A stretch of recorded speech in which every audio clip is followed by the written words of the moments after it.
Many of you know me as a former member of Parliament for Edmonton. But I spent most of my life flying fighter jets, like this one, for the Royal Canadian Air Force.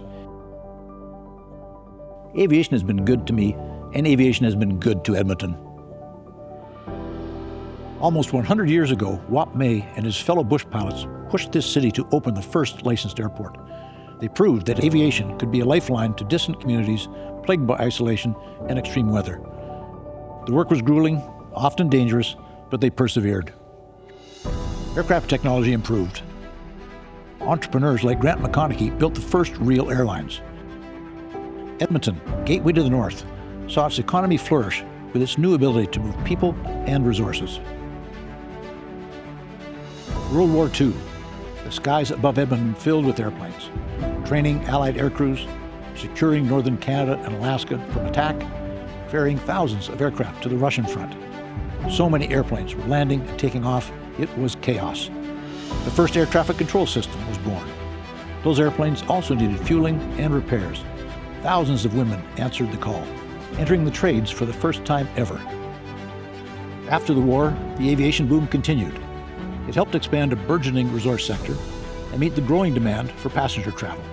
Edmonton's scrappy Max Ward became a household name, battling a stodgy government to create the finest airline in the world. This is the story of how Edmontonians put our city on the map, with determination, foresight, innovation, and sheer daring.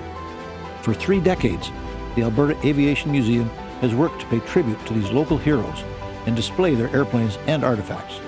We've done it here in this 80-year-old building, Hangar 14, which itself played a pivotal role in our aviation history.